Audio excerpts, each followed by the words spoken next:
ರಾಜ್ಯ ಸರ್ಕಾರದ ವಿರುದ್ಧ ಕೇಸರಿ ದರ ಸಮರ ರಾಜ್ಯಾದ್ಯಂತ ಹೋರಾಟಕ್ಕೆ ಬಿಜೆಪಿಯಿಂದ ಕರೆಯನ್ನ ಕೊಡಲಾಗಿದೆ. ಪೆಟ್ರೋಲ್, ನೀರು, ಹಾಲು, ವಿದ್ಯುತ್ ದರ ಏರಿಸಿ ಶಾಕ್ ನೀಡಲಾಗಿದೆ ಸರ್ಕಾರದಿಂದ. ಮುಸ್ಲಿಮರಿಗೆ ಮೀಸಲಾತಿ ನೀಡಿರೋ ಬಗ್ಗೆಯೂ ಕೂಡ ಪ್ರೊಟೆಸ್ಟ್ ಮಾಡಲಾಗುತ್ತೆ. ನಾಳೆಯಿಂದ ರಾಜ್ಯಾದ್ಯಂತ ಸರ್ಕಾರದ ವಿರುದ್ಧ ಕೇಸರಿ ಕೆಂಡ.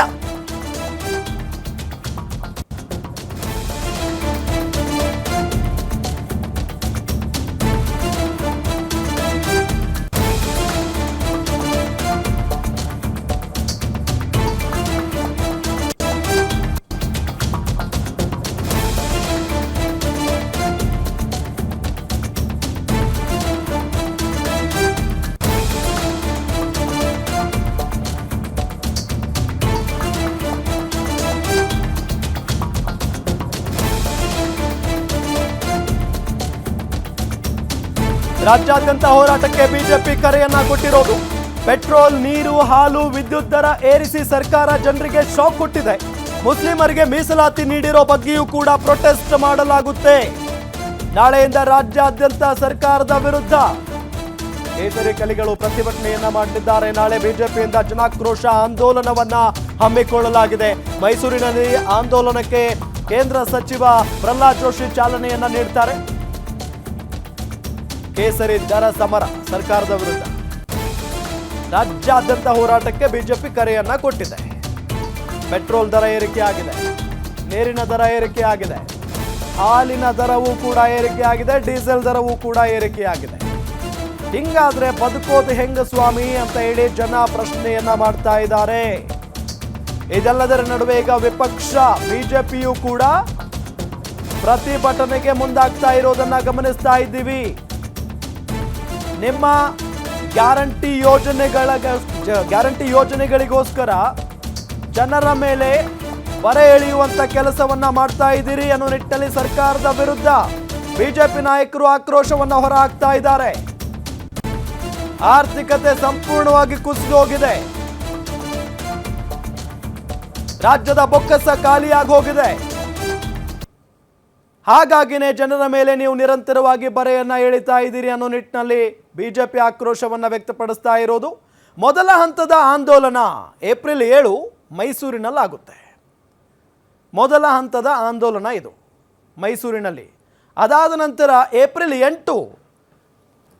8ಕ್ಕೆ ಮಂಡ್ಯ ಮತ್ತು ಹಾಸನದಲ್ಲಿ ಪ್ರೊಟೆಸ್ಟ್ ನಡೆಯುತ್ತೆ.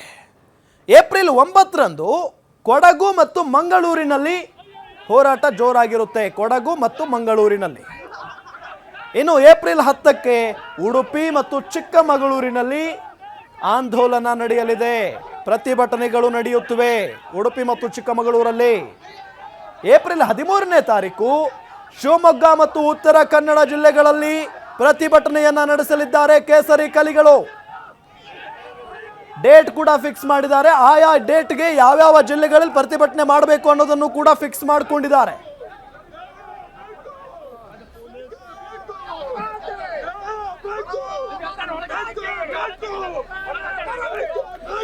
ಇದೇ ವಿಚಾರಕ್ಕೆ ಸಂಬಂಧಪಟ್ಟಂತೆ ಡೀಟೇಲ್ಸ್ ಕೊಡ್ತಾರೆ ನಮ್ಮ ಪೊಲಿಟಿಕಲ್ ರಿಪೋರ್ಟರ್ ಕವನ ಶಿವಣ್ಣ ನೇರ ಸಂಪರ್ಕದಲ್ಲಿ ಜಾಯ್ನ್ ಆಗಿದ್ದಾರೆ.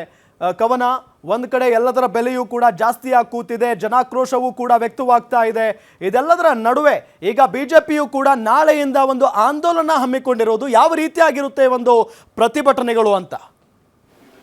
ರಾಮ್, ಕಾಂಗ್ರೆಸ್ ಸರ್ಕಾರ ಅಧಿಕಾರಕ್ಕೆ ಬಂದಾಗಿನಿಂದಲೂ ಅಂದರೆ ಕಳೆದ 21 ತಿಂಗಳಲ್ಲಿ ಪ್ರತಿ ತಿಂಗಳು ಕೂಡ ರಾಜ್ಯದ ಜನರಿಗೆ ಗಿಫ್ಟ್ ಆಗಿ ಬೆಲೆ ಏರಿಕೆಯನ್ನು ಕೊಡ್ತಾ ಇರುವಂಥದ್ದು ಅಂತ ಇದೀಗ ರಾಜ್ಯ ಬಿಜೆಪಿ ಸಾಕಷ್ಟು ಆಕ್ರೋಶವನ್ನು ವ್ಯಕ್ತಪಡಿಸಿತ್ತು. ಅದೇ ರೀತಿಯಾಗಿ ಮೊನ್ನೆ ಅಷ್ಟೇ, ಕಳೆದ 3 ದಿನಗಳ ಹಿಂದೆ ಅಷ್ಟೇ ಅಹೋರಾತ್ರಿ ಧರಣಿಯನ್ನ ಕೂಡ ಮಾಡಿದ್ರು. ಏನು ಹಾಲಿನ ದರ ಹೆಚ್ಚಾಗಿದೆ, ಮೊಸರಿನ ದರ ಹೆಚ್ಚಾಗಿದೆ, ಯಾವ್ಯಾವುದರ ದರ ಬೆಲೆ ಏರಿಕೆ ಹೆಚ್ಚಾಗಿದೆಯೋ ಅದೆಲ್ಲದರ ಕೂಡ ವಿರುದ್ಧ ಅಹೋರಾತ್ರಿ ಧರಣಿಯನ್ನ ಕೂಡ ಮಾಡಿದ್ರು. ಅದು ಮೊದಲ ಹಂತದ ಹೋರಾಟ ಅಂತಾನೆ ಹೇಳ್ಬೋದು ರಾಜ್ಯ ಬಿಜೆಪಿ. ಅದೇ ರೀತಿಯಾಗಿ ಇದೀಗ ಮುಂದಿನ ಹಂತಗಳು ಅಂದ್ರೆ ಈಗ ಒಟ್ಟಾಗಿ 4 ಹಂತಗಳನ್ನಾಗಿ ಮಾಡ್ಕೊಂಡಿರುವಂತದ್ದು ಜನಾಕ್ರೋಶ ಅನ್ನುವಂತಹ ಹೋರಾಟವನ್ನ ಇದೀಗ ಬಿಜೆಪಿ ಮಾಡ್ತಾ ಇದೆ. ಅದು ನಾಳೆಯಿಂದ ಶುರುವಾಗ್ತಾ ಇರುವಂತದ್ದು. ಈ ಒಂದು ಜನಾಕ್ರೋಶ ಹೋರಾಟ ಮೊದಲು ಸಿಎಂ ತವರೂರಲ್ಲೇ ಅಂದ್ರೆ ಮೈಸೂರಿನ ಈ ಒಂದು ಹೋರಾಟವನ್ನ ಶುರು ಮಾಡ್ತಾ ಇದ್ದಾರೆ. ನಾಳೆ ಅಂದರೆ ನಾಳೆ ಮಧ್ಯಾಹ್ನ ಮೈಸೂರಿನಲ್ಲಿ 3 ಗಂಟೆಗೆ ಅಥವಾ ಮಧ್ಯಾಹ್ನದ ನಂತರ 1 ಗಂಟೆ ಅಥವಾ 2 ಗಂಟೆಗೆ ಈ ಒಂದು ಪ್ರಹ್ಲಾದ್ ಜೋಶಿ ಅವರು ಈ ಒಂದು ಹೋರಾಟಕ್ಕೆ ಚಾಲನೆ ಕೂಡ ನೀಡಲಿದ್ದಾರೆ. ಅದೇ ರೀತಿಯಾಗಿ ಒಟ್ಟು 16 ದಿನಗಳ ಕಾಲ ಈ ಒಂದು ಹೋರಾಟವನ್ನು ಹಮ್ಮಿಕೊಂಡಿರುವಂಥದ್ದು ರಾಜ್ಯ ಬಿಜೆಪಿ. ಈ ಒಂದು ಹೋರಾಟದಲ್ಲಿ ಮುಖ್ಯವಾಗಿ 4 ಹಂತವನ್ನು ಮಾಡ್ಕೊಂಡಿರುವಂಥದ್ದು. ಮೊದಲ ಹಂತದಲ್ಲಿ ಚಾಮರಾಜನಗರ, ಮೈಸೂರು, ಅದೇ ರೀತಿಯಾಗಿ ಹಾಸನ ಎಲ್ಲ ಜಿಲ್ಲೆಗಳನ್ನು ಕೂಡ ಜಿಲ್ಲಾವಾರು 4 ಹಂತಗಳನ್ನು ಮಾಡ್ಕೊಂಡಿದೆ. ಅದೇ ರೀತಿಯಾಗಿ ಏನು ಮುಸ್ಲಿಂ ಮೀಸಲಾತಿ 4% ಮೀಸಲಾತಿ ವಿಚಾರ ಆಗಿರ್ಬೋದು, ಡೀಸೆಲ್ ಬೆಲೆ ಏರಿಕೆ ಆಗಿರ್ಬೋದು, ಹಾಲಿನ ದರ ಎಲ್ಲದರ ವಿರುದ್ಧ ಕೂಡ ಇದೀಗ ಅದೇ ರೀತಿಯಾಗಿ SCPTSP ಹಣ ದುರುಪಯೋಗ ಮಾಡಿಕೊಂಡಿರುವ ವಿಚಾರವಾಗಿಯೂ ಕೂಡ ಇದೀಗ ಜನಾಕ್ರೋಶ ಹೋರಾಟವನ್ನು ಇದೀಗ ಬಿಜೆಪಿ ಮಾಡ್ತಾ ಇರುವಂಥದ್ದು. ಈ ಒಂದು ಹೋರಾಟದಲ್ಲಿ 16 ದಿನಗಳ ಕಾಲ ಒಟ್ಟು 16 ದಿನಗಳಲ್ಲಿಯೂ ಕೂಡ ರಾಜ್ಯಾಧ್ಯಕ್ಷರಾದಂತಹ BY ವಿಜಯೇಂದ್ರ ಅವರು, ಅದೇ ರೀತಿಯಾಗಿ ವಿಪಕ್ಷ ನಾಯಕರಾದಂತಹ R ಅಶೋಕ್, ಪರಿಷತ್ ವಿಪಕ್ಷ ನಾಯಕರಾದಂತಹ ಚಲವಾದಿ ನಾರಾಯಣ ಸ್ವಾಮಿ ಅವರು, ಪ್ರಮುಖ ಯಾರ್ಯಾರು ಮುಖ್ಯ ನಾಯಕರಿದ್ದಾರೋ ಎಲ್ಲರೂ ಕೂಡ ಈ ಒಂದು ಹೋರಾಟದಲ್ಲಿ ಭಾಗಿಯಾಗ್ತಾರೆ. ಅದೇ ರೀತಿಯಾಗಿ ಮಿಕ್ಕಿದಂತಹ ಕಾರ್ಯಕರ್ತರಾಗಿರ್ಬೋದು, ಶಾಸಕರಾಗಿರ್ಬೋದು, MLCಗಳಾಗಿರ್ಬೋದು ಎಲ್ಲರೂ ಕೂಡ ಏನು 4 ಹಂತಗಳಾಗಿ ವಿಂಗಡಣೆ ಮಾಡಿದ್ದಾರೋ ಆ ಹಂತಗಳಲ್ಲಿ ಭಾಗವಹಿಸುವಂತಹ ಸಾಧ್ಯತೆ ಇರುವಂಥದ್ದು. ಸೊ ಹೀಗಾಗಿ ಈ ಒಂದು ಜನಾಕ್ರೋಶದಲ್ಲಿ ಬರೀ 1 ಕಿಲೋಮೀಟರ್ಗೆ ಪಾದಯಾತ್ರೆಯನ್ನು ಮಾಡೋದ್ರ ಮೂಲಕ ಅದೇ ರೀತಿಯಾಗಿ ಸಮಾವೇಶವನ್ನ ಕೂಡ ಮಾಡೋದಕ್ಕೆ ಇದೀಗ ಸಜ್ಜಾಗ್ತಾ ಇರುವಂಥದ್ದು ರಾಜ್ಯ ಬಿಜೆಪಿ ನಾಯಕರು. ಅದೇ ರೀತಿಯಾಗಿ ಕಾರ್ಯಕರ್ತರನ್ನ, ಜನಗಳನ್ನ ಕೂಡ ಈ ಒಂದು ಹೋರಾಟದಲ್ಲಿ ಭಾಗಿಯಾಗಿಸ್ಕೊಳ್ತಾ ಇದ್ದಾರೆ ಅನ್ನುವಂಥದ್ದು ಈ ಒಂದು ಹೋರಾಟದ ವಿಶೇಷ ಅಂತಾನೆ ಹೇಳ್ಬೋದು. ರಾಮ್, ಕವನ ತಮ್ಮೆಲ್ಲ ಮಾಹಿತಿಗಾಗಿ.